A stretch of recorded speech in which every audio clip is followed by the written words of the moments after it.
Yo, what is up, Scoop family and Buckeye Nation? We are back rocking the national championship tee. For those who were in the shoe, the beautiful, glorious shoe yesterday, does this look familiar to y'all? This look familiar to y'all? Let's get it, man. Let's get it. What a beautiful day yesterday in the shoe. We're going to talk all about it, share our thoughts on all aspects of what we saw, what we experienced from in the stadium to the actual game. I cannot wait. Listen, do me a favor and click that like button. Click that right now. Boom. Get that out the way. And then if you have not subscribed, go ahead and do that now. Click the subscribe button, hit the bell so that you get notifications when we go live. All right. Listen. Ain't no more days until, okay? So we're past that. We are here. We are in the thick of things. And Ohio State has defeated number one Texas in the shoe, 14-7 in a close game, which we anticipated. And we're very, very thrilled about it. So listen, remember, super chats help to go to our pay it forward military first responders. We're going to take care of them because they take care of us. We're going to dive right in with Nevada Buck. What is up, brother? How are you, man? Well, I'm doing good. And yesterday, you and I were we spent some time together yesterday. Yeah, it was nice. It was nice. Yeah, we did. That was our first actual game spent together, and we're now undefeated with the B Moses Nevada Buck Power Twins there in the suite, and we took it over and we made it our own. Yeah, that was special, man. I'm telling you, like I never take for granted when I go to games at the Horseshoe. Mhm. Been to a lot of them, been going to games for decades. Um, as I told you in pre-show, I'm not saying that was like the best one of all time or the loudest or whatever it was, but that was memorable, man. That Yeah, was memorable. I mean, when you think back on your times there and you think of the game, I'll be thinking of that game. That game will be on the short list of games that I remember and memorable for a lot of reasons. But boy, that was I'm not going to come down from that one for a long time. That was a really really fun day. I agree, man. Listen, you mentioned the suite, man. Listen, I've been in every deck. Okay, I've been in mostly C deck. All right, I'm a come from humble beginnings. I'm C deck. C deck. But that sweet life is different. I'm just gonna say, the sweet life, hits different. It was absolutely beautiful. The weather was perfect. I mean, it was just like you could not script it any better. We're going to get into the atmosphere of what we experienced. We're going to get into that for sure. But before we do, I want to quickly, quickly show a picture before we dive into the festivities here to get my troll on with this man right here. Where's he at? Where's he at? Boom. There he is. Look at that man right there. How you feeling today? I want to feel like Ryan Day is like in the post game. You're like, all I want to know where Paul Feinbaum is right now. That's what I want to know. Where is Paul Feinbaum? He predicted a blowout. He said, what did he say? A disaster? Like, dog, what is you doing? Listen, like I said, I never thought picking Texas was an issue. They're a good team, and I still believe they're a good team, and we're going to get into that. But a blowout, my guy, bruh, Feinbaum, he just keeps losing credibility with these takes, Nevada. Yeah, I mean, the problem now is I'm never sure if somebody's being intentionally stupid Yeah, just to yeah, kind of for stuff, because it gets riled. Ohio, you say something negative, Ohio State, it gets people riled up, and then it peels to his base. So I don't even know anymore with these guys. That's where yeah, I put Portnoy and Feinbaum and Desmond and all these idiots all in the same category. Um, gonna give them some grace because I'll just say it was probably just a intentionally bad take to fire up the Ohio State thing. But yeah, I think you make enough of those and you do lose credibility. And he certainly looks stupid because, I read there's a couple comments and I know when you read comments, people this, but is there any doubt that the better team won yesterday? I mean, like there's no way that you can leave that game and going, you know, Texas was really the better team. They deserve to win. No, no, no, they didn't. They were very lucky that that game did not get out of hand yeah. and lose by multiple scores. Um, but yeah, he definitely looks silly, but I'm not sure if that was his intention or not. Yeah, who knows? I mean, we know behind the scenes the game and the clicks and the narratives and angles. You know, whatever. He might be enjoying his bonus check right now for that comment. Who knows? But it's still hard to tell. So how about this? Just in case, Paul Feinbaum, that you were serious in my SEC voice, my SEC voice. By the way, I can't wait for the SEC shorts to drop. It's going to be hilarious with Bama losing too. But anyway, but yes, I just wanted to make sure I hit him with the meme just in case he was serious because come on, dog. Crazy. But to your point, no, you cannot walk away from that game honestly and sincerely watching that game and saying, "Oh, Texas, they beat themselves. They should have won this game." No. We controlled that game throughout. And kudos to Texas. First of all, listen, Texas is a very good team. They have a lot of talent. They have a very good defense. This is Arch Manning's first game, and it was on the road against an athletic NFL, Layton, Ohio State team. So I'm not going to sit here. Let me balance it out here, Nevada and people. Okay. Was Arch Manning overrated coming into this matchup? Yes, he was overrated because of the media. The media overrated him. The media, I mean, just hyped this up and all the other stuff. I expected him to struggle yesterday. I expected him to not be 350 yards, three TDs, and just look glorious. So I wasn't surprised. Now he struggled a little more than I thought he would. But my point is I think he's going to be a good quarterback. He made some throws that were very, very nice throws. It's week one. Okay, this is a heck of a start for a new quarterback. Starting his first road game. So I'm not throwing Arch out like he's just absolutely garbage and he can't be good. And I'm especially not throwing out this Texas team. It's week one. They're going to get better. They're going to learn from this. And so tough opponent. Kudos to them.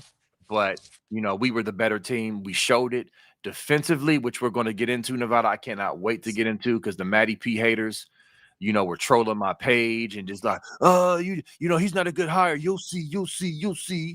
We're going to talk about that. He was absolutely awesome yesterday in week one. So we're going to talk about that too, Nevada. Yeah, well, I mean, Matty P. I mean, let's get into it. The defense.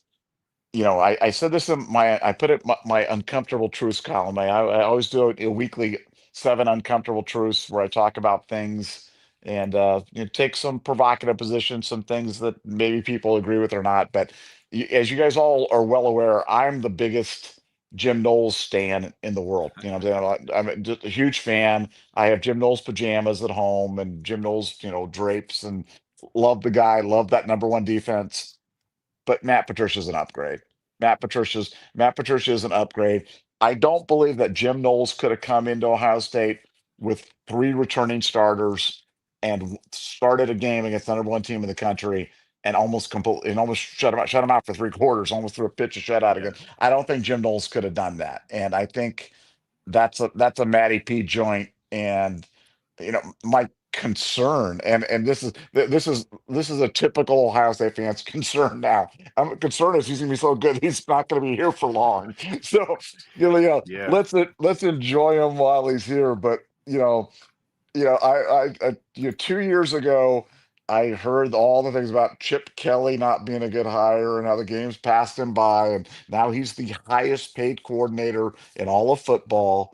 And then Matt Patricia comes in, and it's the same people. It's the OSU media beat, the same dumb people going, Matt Patricia is not very.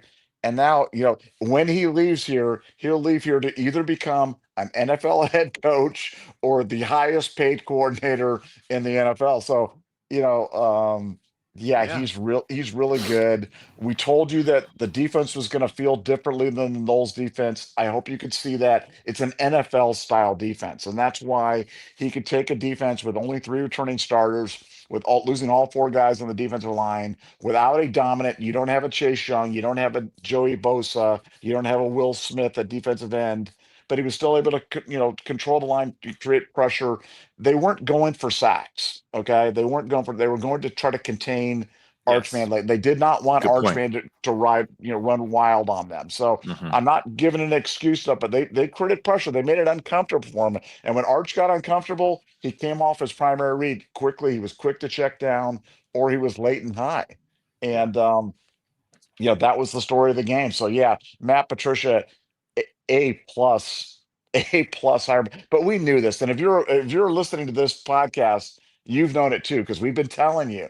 Because the players know, man. The players know. The players like, wow, this guy really gets it. This guy is really, really, really smart, and he's got a way of teaching these guys and having that NFL experience where you don't have overwhelming talent advantage in the NFL. You don't. All the teams, it's the whole system in the NFL is designed to create parity. They reverse, balance schedules, interconference games, draft picks based upon how you finished the last year. I mean, they're trying to make everybody the same. And so you've got to beat teams not with just overwhelming talent. You got to beat them by schematically out scheming them. And Matt Patricia brought that. I thought took Sarkisian to school. I thought, Sark, battled back with some tempo in the second half, which I thought was effective. I frankly think that if Texas had just committed to running the football the whole time against us, that was probably their path to winning the game. And I think every time Arch went back to pass, it was something bad happened for them. An incomplete pass, that big interception, a holding penalty or something. He was not productive passing ball. He was erratic. I think they said his accuracy rate was less than 35% or something. It was like the lowest in 40 years for Texas quarterbacks. But that's because Matt Patricia was giving him looks, really confounding him with different things. And I think for our defense, I think the teams that are going to give us challenges are going to be teams that line it up and run it at us. And that's where a team like Illinois, who's going to run the heck out, Brett loves to run the football. And that's a team I'm going to watch for. That's going to be a tricky game, because I think that's our keys. Because I'm telling you, our back seven is really good. Yeah, they Our back are. seven, our back seven is really good. I saw the defensive player of the game. You saw Ohio State released defense player, Jermaine Matthews. You know what I'm saying? Yeah. Yeah, so um, Caden McDonald, who's not in the defense in the set, but I think he had 8 tackles from the one technique, which is crazy. Um, but I think it's going to be very hard to throw on us. I think teams are going to struggle to throw consistently against us.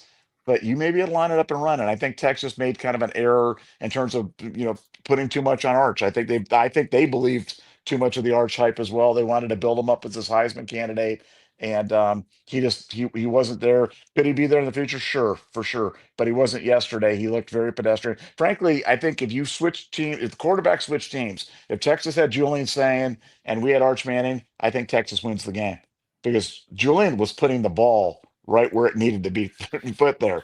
Yeah, he And was. I mean, how many times are we watching the game there be where a guy's running, and I'm not saying they're running scot free, but they're open, and the ball's high and wide, or Yeah. whatever, that the guy's reaching back trying to get it. I mean, Arch was just soiling himself out there, and but kudos to Matty P for an A plus effort. Yeah, yeah, definitely, definitely. And just kind of, highlighting some things with Matty P in the defense. And you mentioned Jermaine Matthews. I mean, Caleb Downs was great. I mean, just want to remind y'all, Caleb Downs, just because you don't see 8 tackles, 3 PBUs, an interception, a fumble recovery, doesn't mean he's not making an impact. He's making an impact because, and it's funny. I was watching the film guy. He was saying how you've seen him for so many years out on the field, and the other players around him asking him what to do. We witnessed that there in the stadium once again. He was actually, when it was loud and it was third down, a big play, he's out there directing traffic. You there, you there, you there. I mean, people, McClain coming up to him like, well, he's directing traffic out there and making sure everything is set up. And so him being out there, not only doing that, but even just pre-snap, really playing with Arch and making him commit false reads for where he is and where he's going. All of that stuff matters so much. So Patricia definitely has a great, great advantage to have a coach on the field, literally, with Caleb Downs. But I mentioned McClain. he was out there too. He was all over the place. He looked really, really good. He had great coverage. Him and Matthews smothered, I believe it was Wingo on that post route and took that away. Great coverage.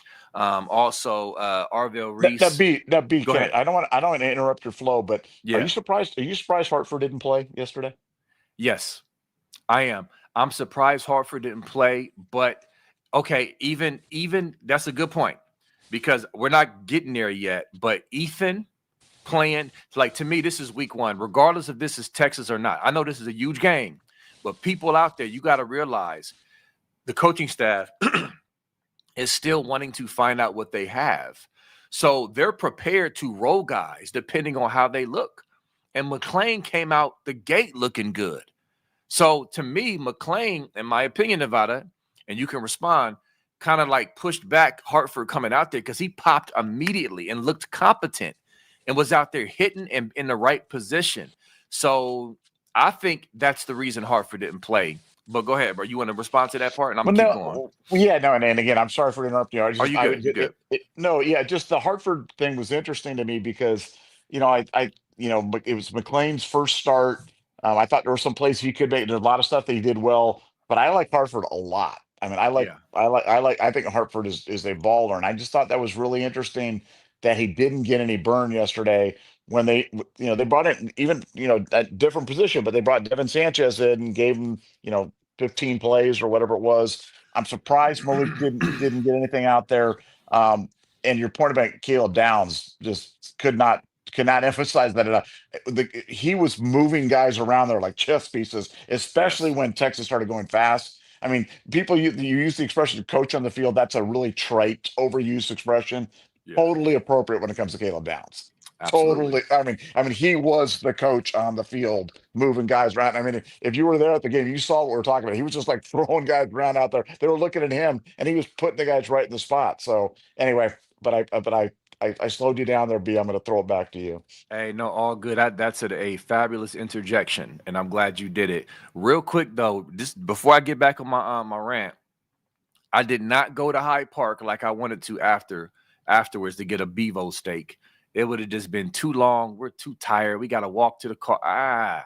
So we did get steak though. We went to a place called Wario's, best place in the city in Columbus. It's like Philly steak sandwiches. And it's phenomenal. Me and the wife went there and we got some loaded spud fries with ribeye on top. So we got our Bevo on, but just not Hyde Park. We just didn't have the time, and we're gonna go next time. But we did get the Bevo. You got something to say about that, Nevada? Well, yeah, I mean, we went out afterwards too, but I was just 'cause I did the post game show, and then we went out afterwards. But man, I must be getting old or whatever, because by the time I got done with dinner and I got back to the house, man, I was tired. I mean, that game I felt like I played 4 quarters, and Yeah. I didn't even make it through the entire LSU Clemson game. I made it to about like the very like 7-8 minutes to go, and I'm like, man, I think I'm just gonna go lay down because I'm just so tired. So, but Yeah. it takes a lot out of you, man. These games they're exhausting. It's a beast. And listen, me and the wife, and I'll get back to my rant in a minute, but we left earlier. We did leave earlier than that 9:30. But even with that, like the usual parking garage I park in was full already. I was like, dang, like already? So we had to walk. We parked over there almost by Canes, Olentangy River Road. And so we found a nice spot, but we had to walk it. Now it was a beautiful day. It was cool, but I'm just saying that adds up over the day. And you're Yeah. exhausted. I mean, we were screaming. I've been treating my voice with tea and water, and I sound much better than I did earlier because I've been like purposely trying to get it together. But we were going in that stadium, and we're going to talk about that too after my little rant. I done lost track. I don't know. I was talking about Matty P. Then we're going to talk about the stadium atmosphere in Nevada. We got so much to talk about and say. It's so hard because it's so much, so many great things. But let me finish up with Matt Patricia. So, because again, y'all, some fans, I won't say a ton, but some fans, too many for my liking, gave me hell for when Matt Patricia first was hired. I thought it was a great hire. So I posted as such, like, on all my socials. And here comes some folk. Well, you'll see, you'll be disappointed in Detroit. I'm like, he's not coming here to be the head coach and bring his culture in. He's coming to assimilate to our culture. He's won Super Bowl rings as a D coordinator. Oh, well, no, that was all Belichick. And he piggyback off of Belichick. That really wasn't it. Like, are you serious right now? Are you serious right now?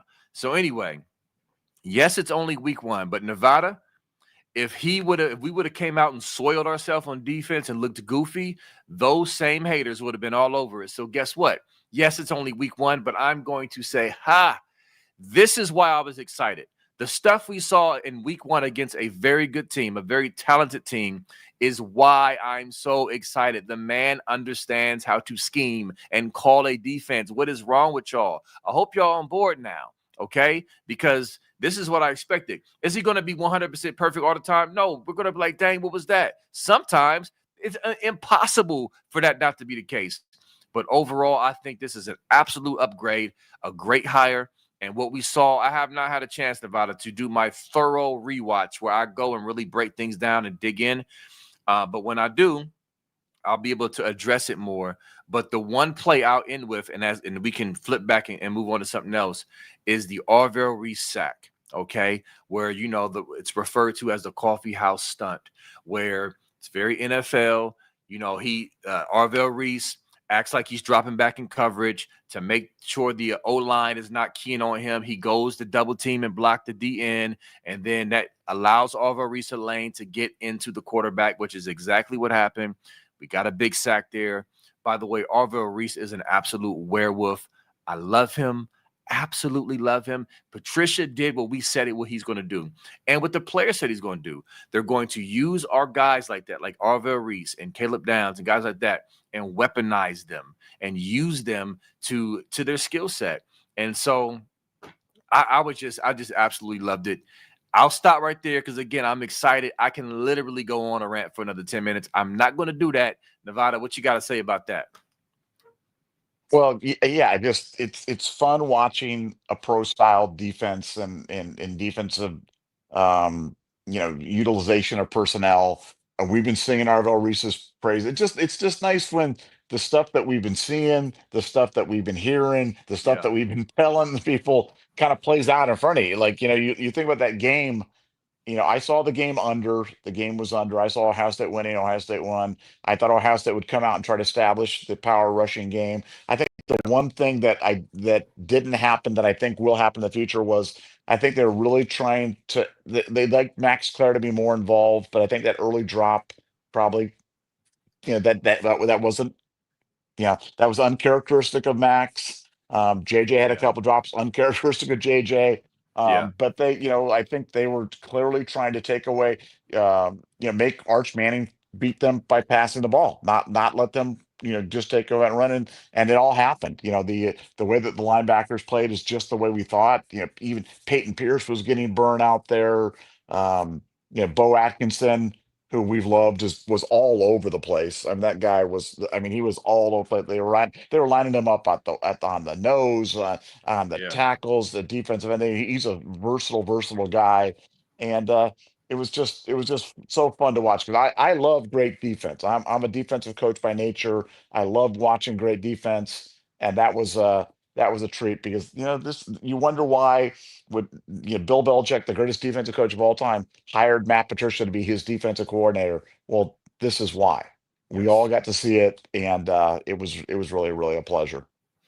Yeah, and speaking of that, and we can kind of, I know, we'll transition into other stuff because it's so much to get to.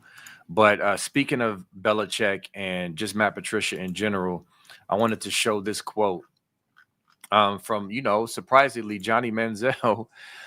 It said Johnny Manziel made an interesting comment about Matt Patricia. He basically said that he's used to, shout out to my guy Chuck D on Twitter, great follow, love that guy.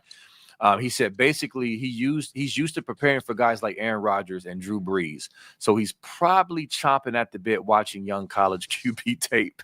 Says it's probably fairly easy for him to make them uncomfortable. I mean, and to me, again, I read that and I'm just like, well, yeah. But that's why it always surprised me so much for the Matty P haters. It's almost like they're making it seem like he's coming from being a middling college DC to going to the NFL when it's the actual opposite. He was at the highest level of the NFL with 3 rings to show for it as a DC, and he's coming down to the college level. And he's coming to Ohio State with all the talent that we have. So I never understood the logic outside of Detroit Lion fan butthurt and that experience, that PTSD, which I get to for an extent, but you got to separate yourself from that emotion and use logic, okay? And just be, okay, let me separate that and just think this through. And so it's this comment right here was like, well, yeah. And so, but anyway, so what we saw yesterday was great. And also defensively, you said Jermaine Matthews was the player of the game. He was great. He almost caused a second interception. I still haven't seen the TV copy version of Sonny Styles to see if he really got under it. In the stadium, it looked like he scooped it up, but obviously they called it incomplete. But a PBU that was almost a pick. I mean, he made good tackles. Obviously, that interception was great. Jermaine Matthews. And it's funny thing, one last thing, Nevada, I want you to jump in. I was watching a Texas podcaster the day before the game, basically saying our corners were weak and that they were just going to throw on us, and that would be Arch would just eat our corners alive. Boy, was that not the truth. And shout out to Iggy for no PIs. Yeah, well, I saw the position breakdowns by the Texas thing. They felt they had an advantage at just about every position, and yeah, that really didn't happen.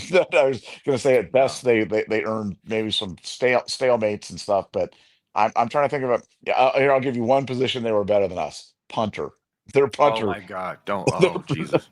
their punter was really really good. But other than that, I mean, I didn't really. Their running back was pretty good. Their running back was pretty good, but Yeah. their punter was the play of the game for them. He was their MVP by far, and really a big part of what people talk about, the conservative game plan, the total offense, the lack of total offense by Ohio State.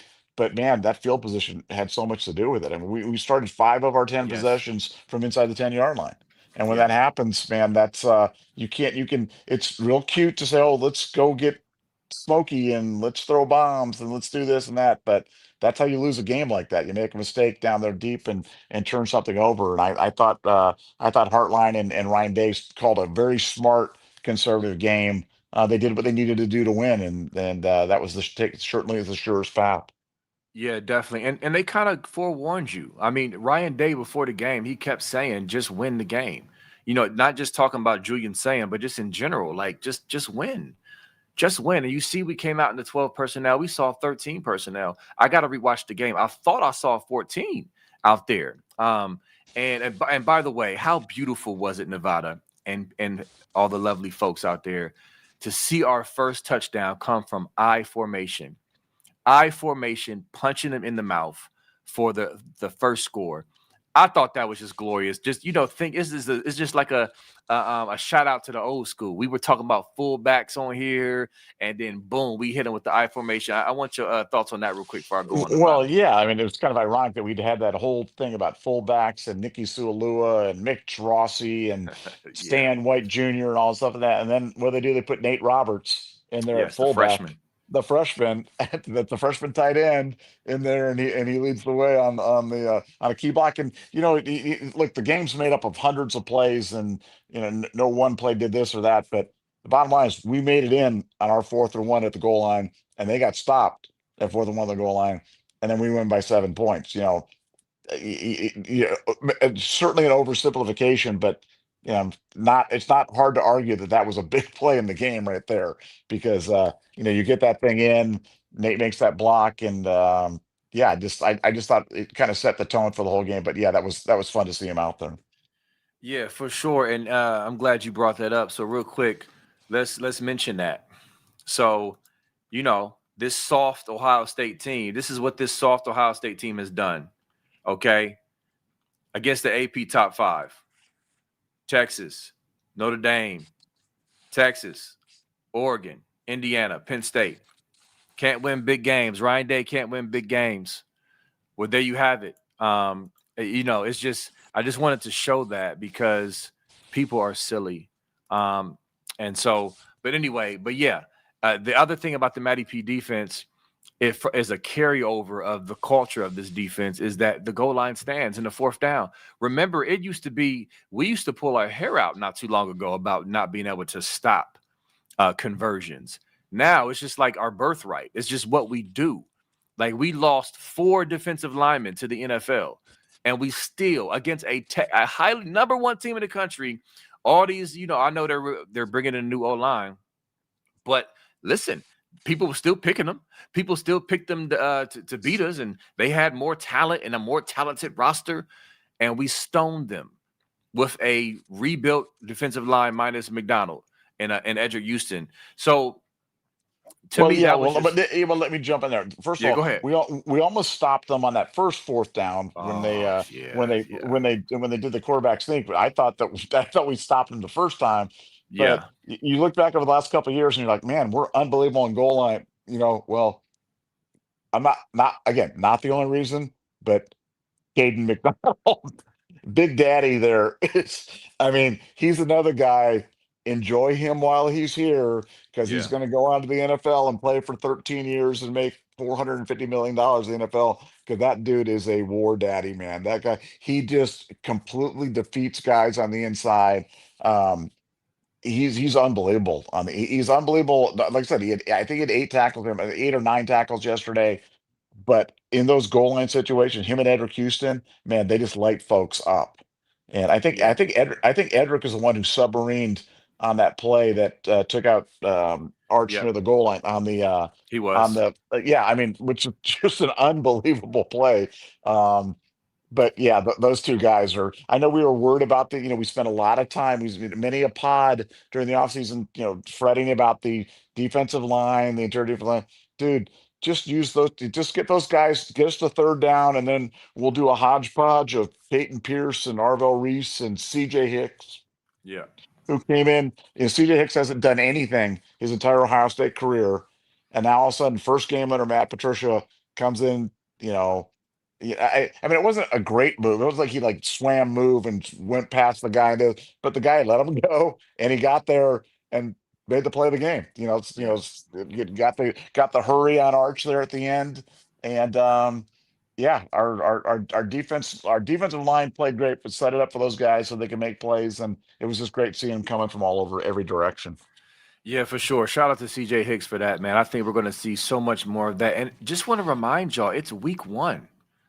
The beautiful thing about this is we won this game against the number 1 team in the country. You can debate if they were number 1 or not deserved. That's not the point. The point is a lot of people thought they were, and they certainly have an argument with their talent. Coming here was always a tough task for them to come in here and get the W, regardless of what the media said. But we still got a lot of growing to do. This run defense, I know it wasn't perfect, but they stood up when it mattered. They stoned them when it mattered, and they're going to get better. It's week 1. So just imagine the growth this team can have down the line as they continue to get comfortable with their assignments and just reps. So it's very, very exciting, Nevada. But just to move on for the sake of time, I wanted to just quickly, because you mentioned the crowd and you mentioned how this game sticks out. So I still got Tennessee as my number 1, mainly because of everything that came along with it. Our backs against the wall, Tennessee fans, loading up the shoe, coming in here, all the talk, smack talk, just came off the loss versus scum. I mean, there was so many things that played a part of it. And so Tennessee's still my number 1, but this is definitely in my top 5, if not top 3, because again, I kept telling y'all that leading up to this game, all the doubters of the shoe and we're gonna be quiet. It's a noon game. Listen, man, I knew, we kept telling you the crowd was going to show up for this game. Let me tell y'all one last time, hopefully you get it now. The shoe shows up for big games like this. No matter what time it is, they show up. And yesterday was amazing. Amazing. Like loud. I mean, it was just incredible on 3rd and 4th down, especially when Arch had the ball. And how many Buckeye leaves did we earn? 5 or 6, Nevada?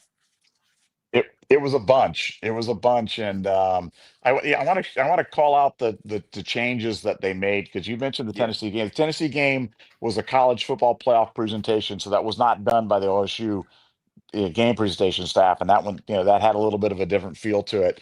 But yeah, yesterday they did a lot of stuff, and again, when you try new stuff, not all of it's going to work. Not everything you do is going to be a home run like right out of the gate. I thought some of the stuff. I mean, they even like the flyby, I think, was late. I'm not sure if the Corso thing threw that off. Off the timing. I think the victory bell. I don't think people quite understood what that was just yet. I think that could be a really cool thing, but it just, that didn't hit quite as well as it might have. But I'm telling you, the music, the moving of the band, the yeah. miking the band, the consolidating the student sections, the DJ, the integration with the video board, the stuff. I mean, it was popping yesterday. And so, It as was. good as the crowd was, man, they really kept it going. They kept the volume up, and it was terrific. It was just terrific. It was terrific to see Ohio State trying. They were trying with the game. I really felt for the first time ever and ever going to shoe that's a current type of game presentation. Up until now, I've always felt like we were stuck back in like 1971 or something like that. And now I really feel like that's a good game presentation. And you're coming from a game presentation guy because I love that stuff and I study it, and my business is based upon that. I thought that was a really good game presentation. Was it perfect? No. Can people pick, nitpicks about stuff and say, well, this didn't really hit home, or I just, absolutely, granted on all that, but it was really good. So those things go hand in hand. When you have a good game presentation and then you have a great game, and then you have a crowd that's showing up early and clearly was amped up to kind of bring it to Texas and excited about that national championship. When the band unveiled that national championship banner, the Yeah, pop was tremendous, and went I mean, crazy. just Yeah, everything was there, and that stuff pays. I mean, that stuff makes a difference. I know we had our show the other day with the great Jonathan Wells, and he was talking about how he wasn't sure how much of a difference it make. Man, I'm telling you, it made a difference. It was the reason why those Texas linemen kept you do procedure penalties, and mhm, I'm certain for them. It was an energizer for the defense. It was really really hard for Texas to call cadence because it was so darn loud. So yeah, A+ to the crowd. The crowd really really showed up. But I really do want to shout out Ohio State because I have been on Ohio State about this for decades, about kind of how do you meld the great tradition of Ohio State with a modern day game presentation. And I thought they did it really really good for the first time. I thought they did a really really good job, and I wanted to shout that out. that's a great call out. I agree, man. Yeah, it was more. I know it sounds silly, but the band being louder and the music thumping harder to me is more intimidating. It's more. It lights the crowd on fire more. The players. It was just great. I really enjoyed that part of it. And like I said, the towels they handed out. I mean, we've done that before, but it was a very nice start to some of the new things. And like you said, Nevada, some stuff may not work or some stuff may need to be tweaked. And maybe that'll happen. But it was a great atmosphere. So proud of Buckeye Nation. I knew you would come through. I never had a doubt in my mind that you would come through. So definitely a shout out for that. But also wanted to move on because I know we're coming up on time. We want to get you guys out of here before Miami and Notre Dame, which is coming up at 7:30. But I wanted to talk about the running backs in the O line real quick. So again, week one, y'all. This is week one. I'm not going to overreact. Was I surprised that Donaldson started? Yes, I was a little surprised. Not like terribly surprised, like he didn't deserve it, because we've been hearing good things leading up through camp. And it made sense with the heavy look that we came out with. We came out with a heavy, we're going to line it up, 12 personnel, run right at them, game plan in between the tackles. I get it. Donaldson, I told you in my practice report that he hits the hole now, and he's a load to bring down, and we saw that yesterday. And so Donaldson starting was a little bit of a surprise, but not really after seeing the game plan. He did a great job. Great job. Yes, things can improve, in some places with the O-line, but I thought pass pro was excellent, Nevada. And I don't want to go on too long because I want to hear what you have to say. I thought pass pro was excellent because yes, Julian's saying he was very poised back there. He kept the ball out of harm's way, but it started with the O-line being able to give him time to look downfield. Even that throw to Max Clare that was developed, that took time to develop, was because the O-line kept him clean, Nevada. Well, yeah, I mean, it's Simmons, had one tackle, they didn't give up a sack. And that was certainly huge. I thought the running backs were okay. Yeah, them coming out with Donaldson. I thought that they were going to try to establish a physical tone early, so that didn't really surprise me that much that Yeah. they were going to do that. I don't think they had as much success as they hoped for, or maybe they wanted to do, because again, we only had 200 yards offense. I mean, it's not the number of games that we've won throughout the years with only 200 yards offense is not, it's not a lot. Yeah. I don't know Not how a many it's lot. been, but it's not a lot. But it didn't feel that way. I don't. It's weird. I didn't feel that way. But I thought the offensive line was fine. I think Ethan's future. I know the people are really down on him. I'm not.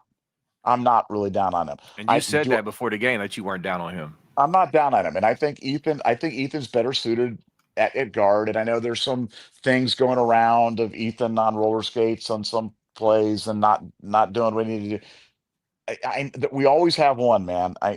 Last year it started out early, and I want to buy the domain Julian saying can't throw the deep ball, so I can get that Julian saying can't throw the deep ball.com. But no, it's just I think Ethan is just, for whatever reason, he's just become kind of a target, and people are down on him. I'm not. I think he can be a good player for us. I think he can be a good player. It was his first time playing in the horseshoe. Going from Rice to Ohio State it's a completely different thing. He is a physical specimen. He is terrific in the run game. Has been all fall camp. I think he can be good for us. So don't get too down on him. And don't give into the kind of the internet hate, because that's kind of the lowest common denominator stuff where people are hating on him. But I think the offensive line is going to be just fine. That was a really good Texas defensive front. We played Yeah. a very conservative game plan. We were running into numbers. If you go back and watch, I watched the game twice. You go back so many times, we were just outnumbered at the point of attack because we were conservative by design, because they knew we weren't going to put them all in harm's way. And Yeah. so stuff gets blown up, and that just happens sometimes, and it can make an offensive line look really bad. But I thought they did a good job. Um, I thought the running backs need to be better. I didn't think James Peoples did what I thought James Peoples can do. I'm sure he'll probably say the same thing. I think with Donaldson, I felt kind of the same way. I hope maybe Turbo Rogers can provide a boost, or Bo Jackson can, or that they get on track. But I think they need to be better. I mean, I think it's a fair, valid criticism. There's lots of time for them to be better, but I think they got to be better.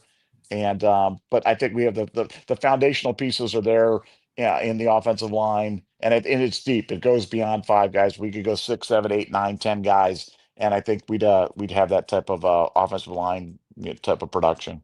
Yeah. Yeah. I agree with all that. Just want to kind of just remind everyone, the caveat is that it's one thing to have the question marks and even slight criticisms about your team after playing, let's just say, New Mexico or Akron, but they just played Texas. So me and Nevada understand that. Yes, we want to see improvements and all the other stuff, but they also just played a really, really good team with a lot of talent, a lot of NFL guys out there. So yes, James Peoples, um, I'm confident he's going to improve. It's just some stuff is seeing it better. Vision. Getting up north quicker. All of that stuff will come as guys settle into the game. He's in his first really big game as one of the guys. And so, I think that's going to come along. And that comes with the offensive line too. Like we said, Ethan was trotted out there. I believe it was the first series. And so the team is still, the coaching staff is still learning the team, what they have. And they literally were on the fly learning. Like, hey, okay, get Ethan out there. Okay, let's see what you can do. Oh, McLean, oh, you going werewolf out the gate like that? Okay, bet Hartford, sorry, not this game. Grambling State. McLean is cooking.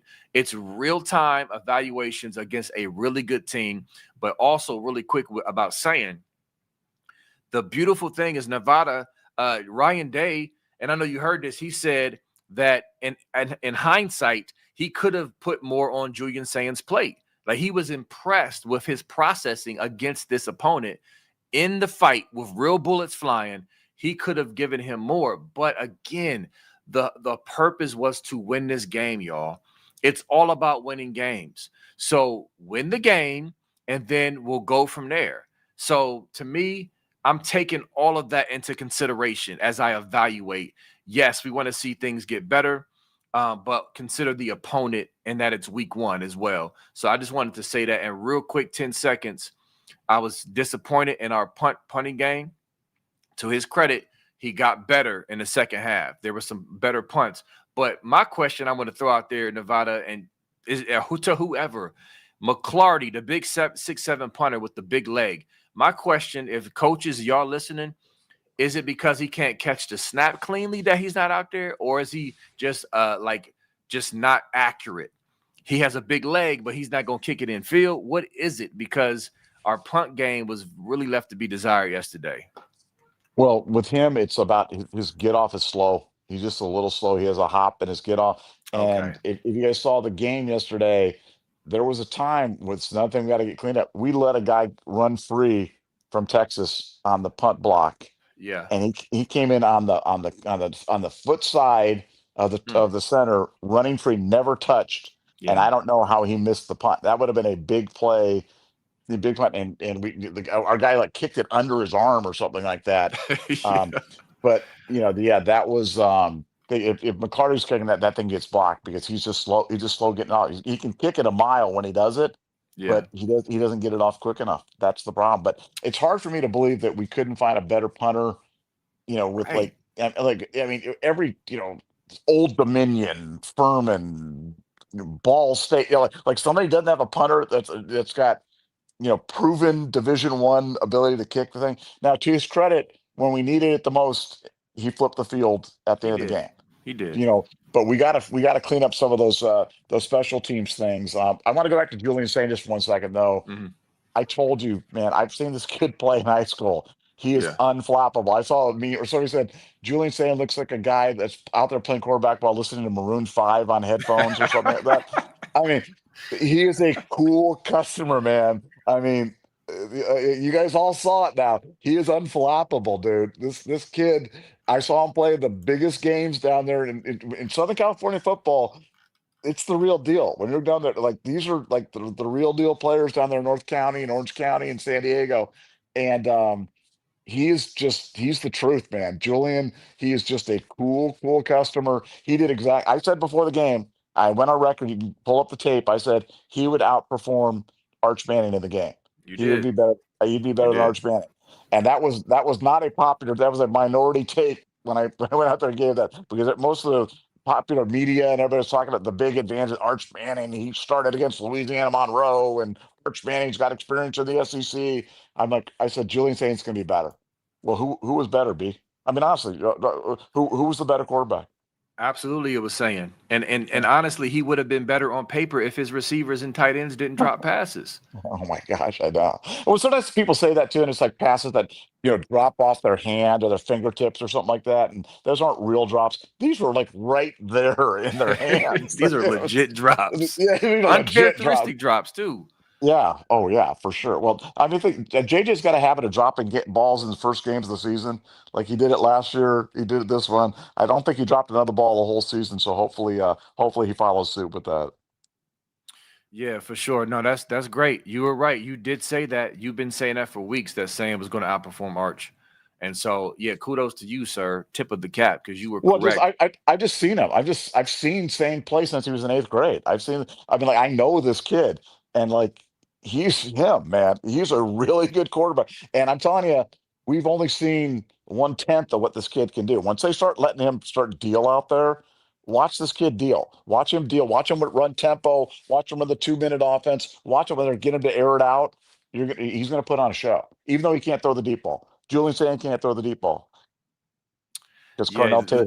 Darnell Tate had to slow down, man. He had to slow down a step. Can't throw the deep ball. It's so funny because the same stuff with Will Howard early Oh last my year, and God. Yeah, it's and so bad. I mean, Oh, oh we boy. just won the national championship off of a deep ball that was thrown beautifully, but let's all panic and just wring our hands. But now, Oh, real quick shout out to Buckeye Scoop's own Duke Pettyjohn. His son, here's a clip of it. I'm not gonna play the audio just because I don't want it to be an issue. But his son took out 3 guys on kickoff in the game yesterday.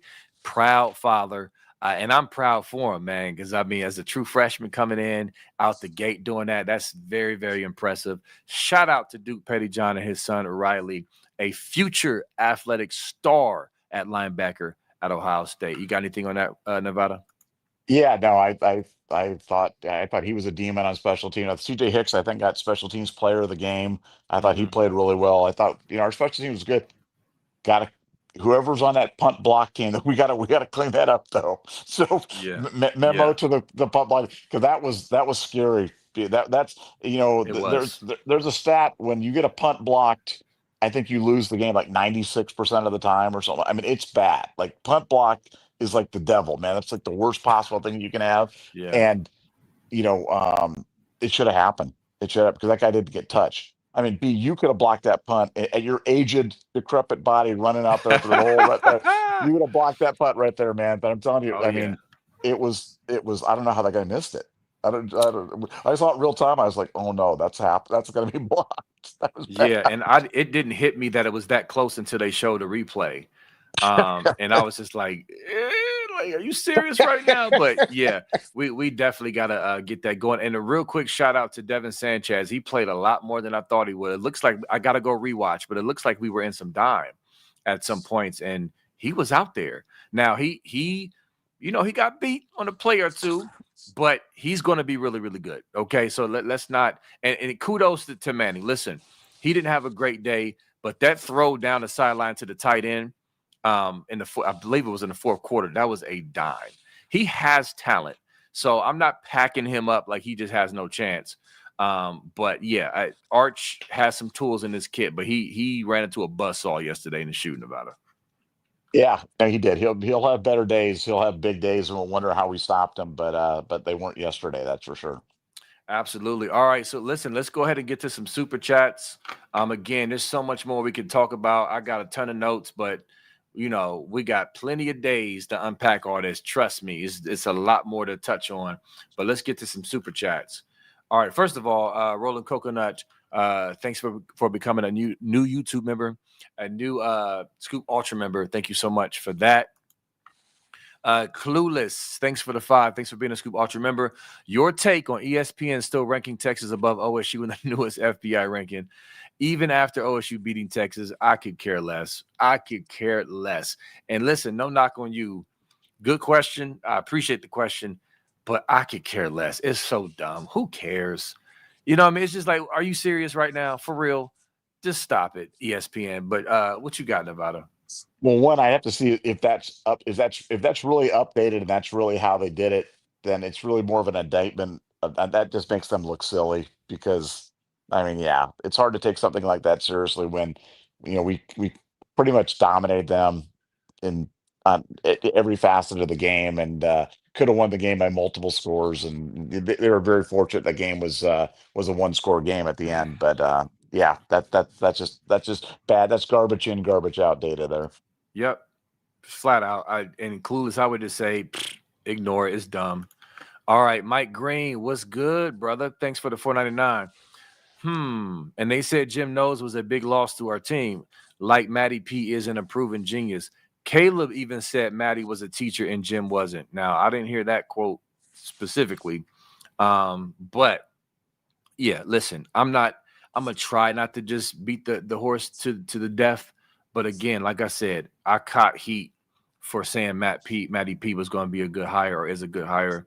And you would have thought you don't know ball, B Moses. Matty P is trash. Like, what am I not? Am I taking crazy pills right now? And again, yesterday was just the start of a beautiful relationship, in my opinion.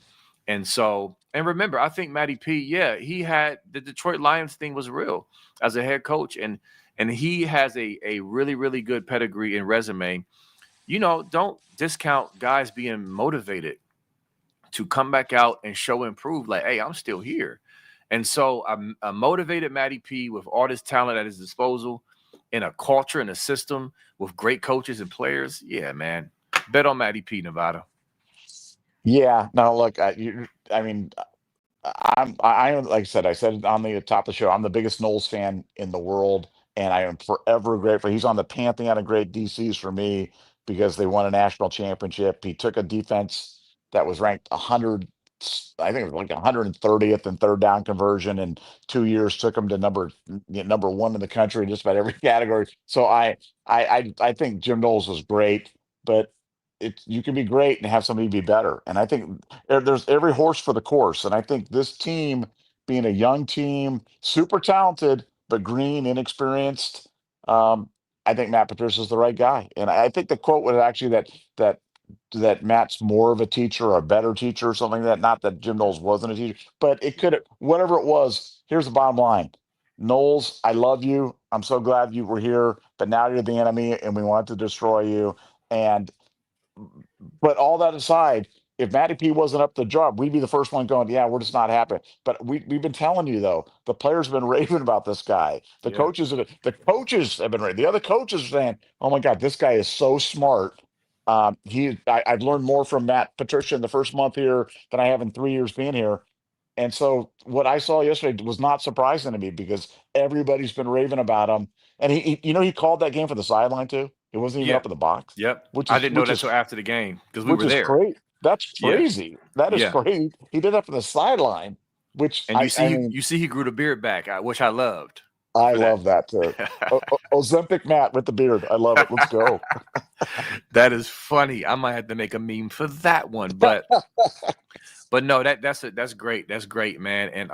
And just real quick about Nose before we move on to the next super chat. Listen, I got respect for Nose too. He helped deliver us a championship. But if we're pitting these two against each other, remember, Day had to step in after the Oregon game and say, hey, Bucko, we got to clean this up. We got to change things. And remember, that was a part of his butt hurt when he left here. So is he going to have to do that for Matty P? My bet is no. I'm going to just bet that he won't have to pull Matt Patricia to the side and say, hey, this is not working. This sucks. Let's do better. Maybe he will, but I'm going to go with no. So we appreciate you, Nose, but we good over here, So to me, this is an upgrade. All right. PJ Studio, thanks for the 10. Thanks for being a School Ultra member. Arch was definitely confused and rattled. Patricia is worth every stinking penny. Hope he loves it here and sticks around for a bit. Me too, man. Me too. It's going to be hard to turn down them NFL riches and getting back to that glory of NFL. But, man, give me 2 or 3 seasons and I'm happy. But, again, we are in the – and Ryan Day he's not shy about it. We are in Alabama mode. Nick Saban mode specifically. Nick Saban's Alabama. Not this new Alabama, but Nick Saban Alabama mode. That's what we're in. So if we lose Patricia in a year or two, we're going to bring the next great guy in, and we're going to keep it rolling. Nevada, what you got? Well, no, I think it's a great point. I think, one of the magic of Saban was his ability to lose top flight coordinators on both sides and then go out and get somebody equally as good or better. And he did it every single year. And he kept losing staff, and we kept waiting for him to affect him on the recruiting trail or in the games. But he never did. He just kept rolling right along. Well, we are Bama now. We are Bama now. Now we got some national championships to win, and we got some stuff to do, but we've got stuff rolling, and that's who they're emulating, and that's what they're going after, and there's no reason we can't go on a dynastic run like that. And I think the new Ryan Day, whoever we lose on staff, he's going to go out and get an upgrade. I think that's just what he's all about. Definitely. And also, we'll have more. This is semi off topic, but we're going to have recruiting updates for y'all. And don't let this slip by you, that because there's one thing recruiting in the offseason in the summer, but it's another thing when you face the reality of what's on the field.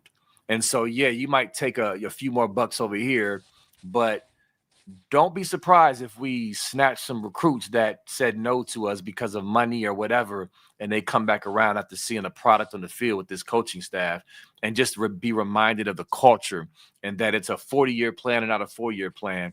And you can go ahead and take this little bit of bread right now that may be more, but the ceiling is much higher here. Don't neglect that fact. I'm telling you, when they keep seeing how things go this season, them boys, they next gonna snap, and they parents gonna turn back around like, well, hold on. Hey, big head, talking to Ohio State, trying to get back in, but that's just a little side note. All right, so we got the and I agree with that 100%. I think, and that's a Bama joint too. Bama used to always have these mid recruiting classes, Yep. and then finish, and you're like, where did they come from? They're like a horse that was 40 lengths back, and all of a sudden they came screaming at the line.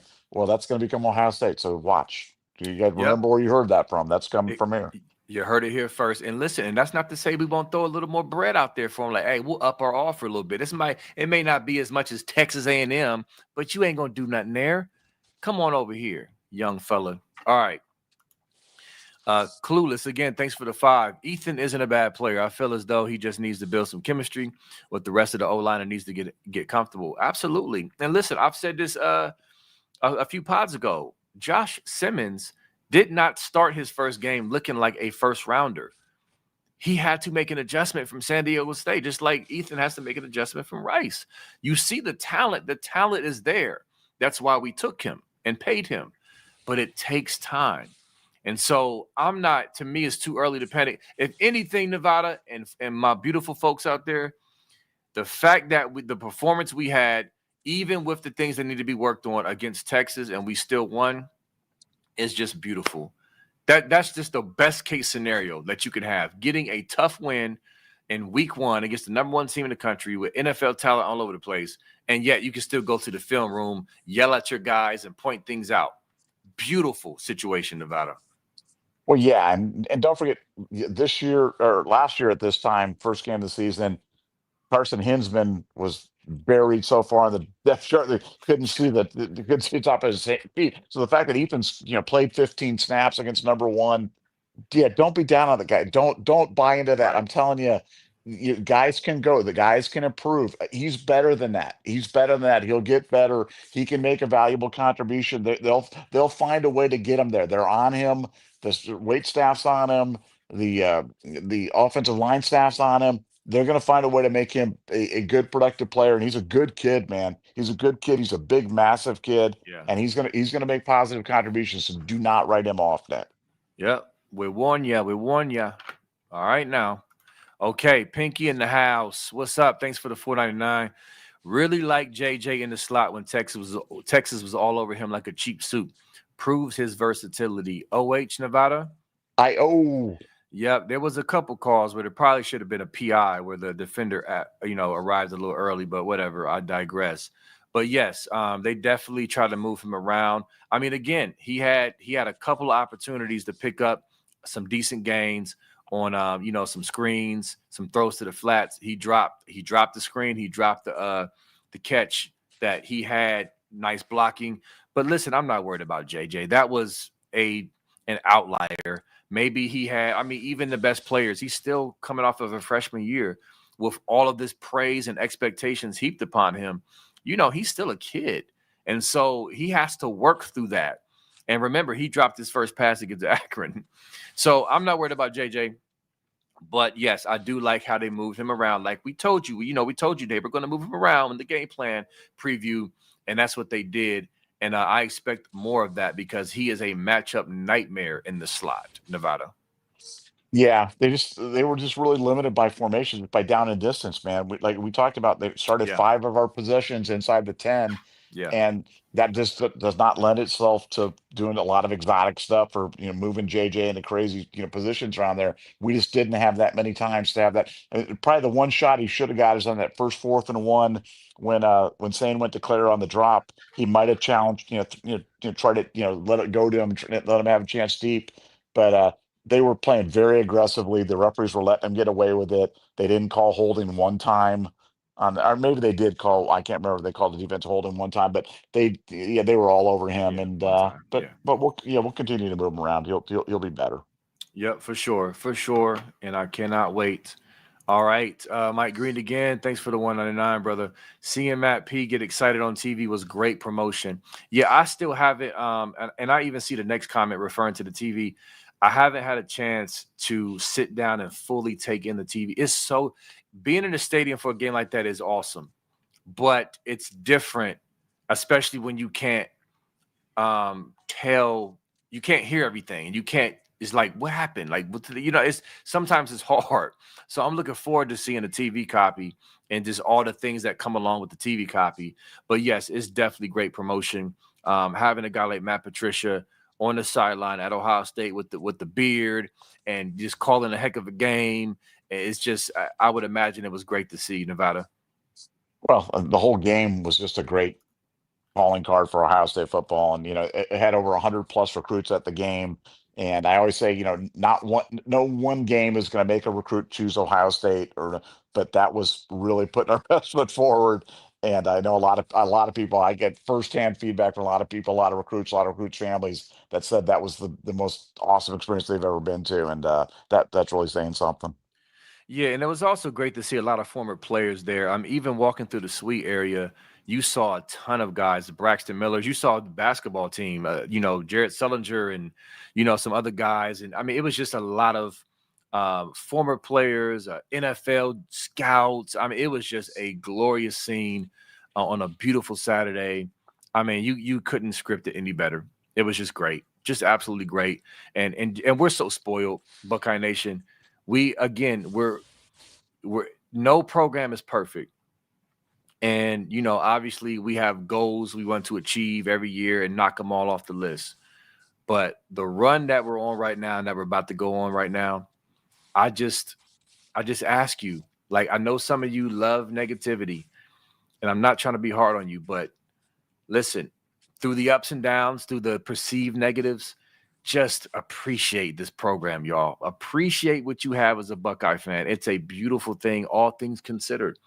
And so just wanted to quickly give that PSA before we move on to the next super chat. All right, Gio did 42. Thanks for the 5. Joe Clapp was terrible.